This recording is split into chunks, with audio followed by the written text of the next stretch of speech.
Qual o preço da glória? No Corinthians, a resposta é quase 2,5 bilhões de reais em dívidas.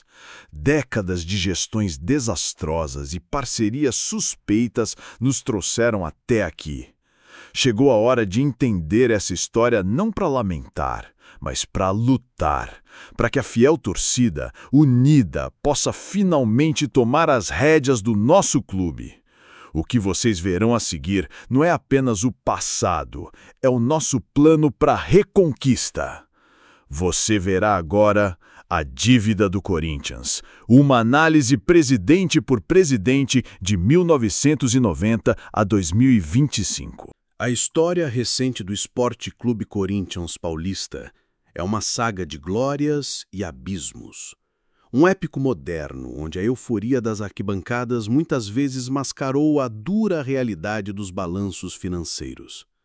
De um lado, títulos inesquecíveis, momentos que levaram milhões de torcedores às lágrimas de alegria e que foram gravados na alma da nação corintiana.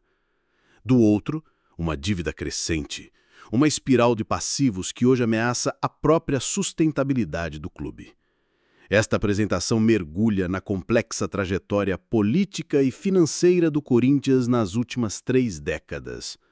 Vamos analisar como cada gestão presidencial lidou com o eterno dilema: o peso da glória contra o preço da responsabilidade. Veremos como diferentes modelos de gestão, da paixão paternalista e sem planejamento, passando por controversas parcerias internacionais e por recentes tentativas de profissionalização, moldaram o gigante endividado que conhecemos hoje. Vicente Mateus, 1987 a 1991. Nossa análise começa no crepúsculo de uma era, com a figura mais folclórica da história do clube, Vicente Mateus. Ele era a personificação do presidente patrono, um líder carismático cuja administração era movida pela paixão visceral e frequentemente financiada pelo próprio bolso. Esse modelo, embora tenha entregado ao clube o seu maior sonho até então, o histórico primeiro título brasileiro em 1990, era financeiramente insustentável. Faltava qualquer tipo de planejamento estratégico e as decisões eram centralizadas e personalistas.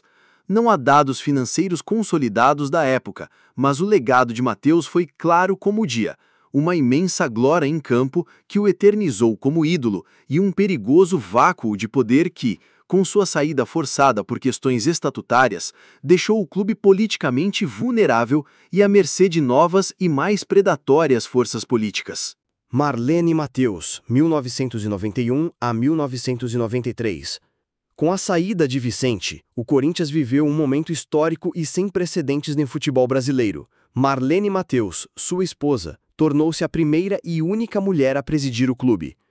Sua eleição, no entanto, foi uma clara manobra política para tentar manter a influência e poder da família Mateus nos bastidores do Parque São Jorge. O período foi uma ponte turbulenta, marcado pela conquista da Supercopa do Brasil de 1991, mas dominado pela instabilidade política e por um desempenho irregular em campo, com vice-campeonatos dolorosos para os maiores rivais. A gestão terminou de forma abrupta e hostil. Em 1993, uma manobra nos bastidores, orquestrada por Alberto do Alibe, resultou no que ficou conhecido como um golpe no Conselho Deliberativo.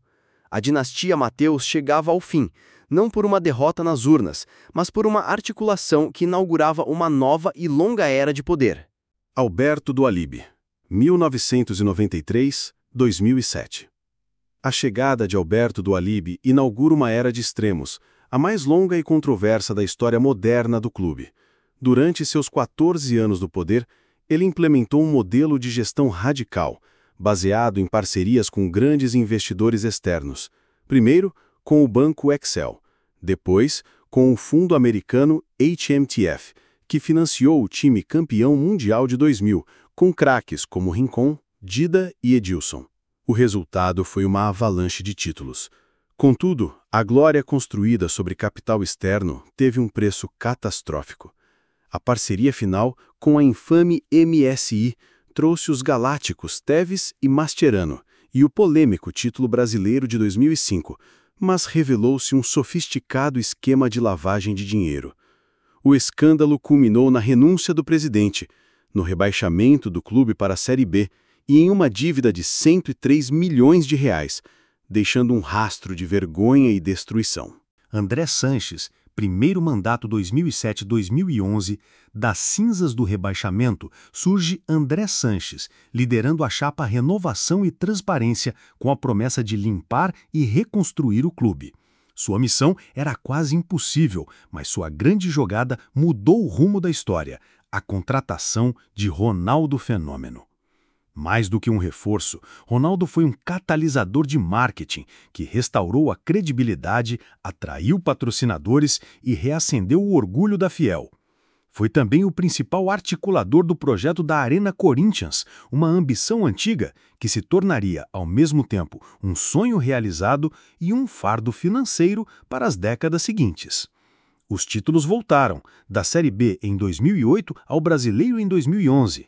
No entanto, a dívida também voltou a crescer. Recebida em 103 milhões, foi entregue em 178 milhões, um aumento de mais de 72%. Mário Gobi, 2012 a 2014. Nenhum período ilustra melhor a dualidade corintiana do que a gestão de Mário Gobi.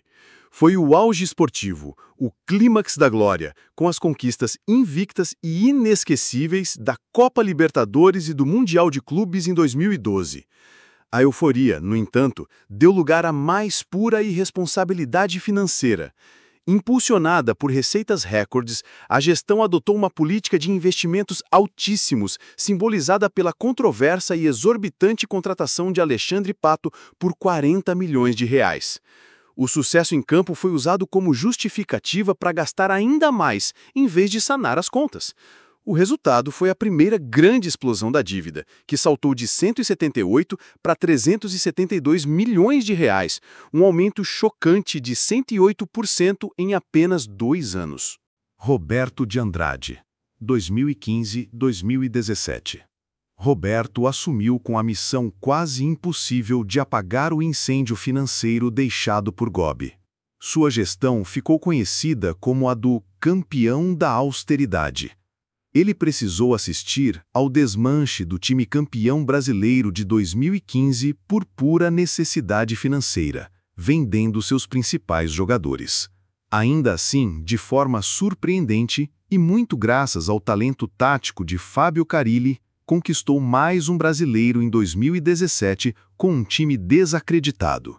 Foi um período de equilíbrio impossível, tentando vencer em campo enquanto enfrentavam uma grave crise política interna, com um racha em seu próprio grupo e uma tentativa de impeachment. Mesmo com os títulos, a dívida continuou a subir, chegando a 476 milhões de reais. André Sanches, 2018-2020. A volta de André Sanches ao poder, prometendo usar sua influência para salvar o clube, se revelaria um dos capítulos mais sombrios da história financeira do Corinthians. O segundo mandato foi um absoluto desastre administrativo, marcado por uma política de gastos pulverizados e descontrolados, com a contratação de impressionantes 84 jogadores em 3 anos. A gestão inflou a folha salarial sem nenhum retorno técnico correspondente. Apesar de 2 títulos paulistas, o resultado financeiro foi catastrófico. A dívida simplesmente dobrou, explodindo de 476 milhões para quase 1 bilhão de reais, 956 milhões, um aumento de mais de 100%, deixando o clube em uma situação de pré-insolvência. Duílio Monteiro Alves, 2021 a 2023. Herdando uma crise monumental, Duílio Monteiro Alves assumiu com a missão ingrata da contenção de danos. Sua gestão foi marcada pela tentativa de estabilizar as finanças, o que exigiu o doloroso sacrifício do desempenho esportivo. Oficialmente, os balanços apontaram uma leve redução no valor nominal da dívida, mas esses números são hoje alvo de intensa controvérsia.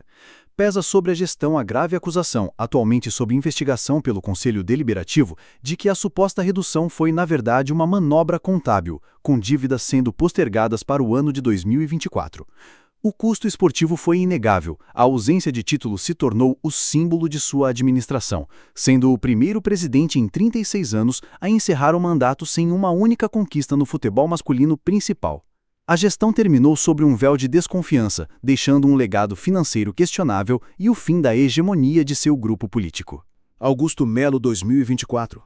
A eleição de Augusto Melo em 2024 representou o fim de uma dinastia de 16 anos, com a promessa de uma ruptura completa com o passado. A esperança, no entanto, durou pouco. A gestão mergulhou o clube em uma crise ainda mais profunda e veloz. O anunciado patrocínio recorde da VaideBet rapidamente se transformou em um escândalo de corrupção, com denúncias de intermediários laranjas, levando à rescisão do contrato e a uma crise de governança sem precedentes. Com a renúncia de diretores e a desintegração de sua base política, a gestão culminou em um processo de impeachment. Em pouco mais de um ano, a dívida consolidada do Corinthians explodiu para a cifra alarmante de 2,4 bilhões de reais. E aqui estamos. A trajetória que vimos não deixa dúvidas. O modelo faliu. O ciclo de promessas vazias de gestões desastrosas nos trouxe a uma dívida de quase 2,5 bilhões de reais. Este não é mais um problema de um presidente ou de um grupo político. É a prova de que a estrutura que comanda o nosso clube está doente. Mas se eles foram o problema, nós seremos a solução. O futuro do Corinthians não será decidido em salas fechadas.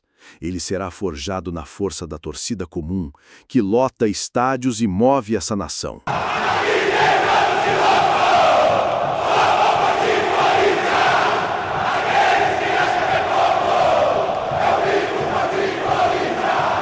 Será moldado pela fiscalização incansável das organizadas, que são a voz da arquibancada. Será amplificado pelos corintianos na mídia, que não se calam mais diante do absurdo. A era de sermos reféns da nossa própria história terminou. Chega de esperar por um salvador. A salvação somos nós. Esta análise não é um ponto final, é o nosso ponto de partida. A hora de tomar as rédeas é agora. A nossa luta por um Corinthians que seja gigante em campo e ainda maior em sua honra e governança começa hoje.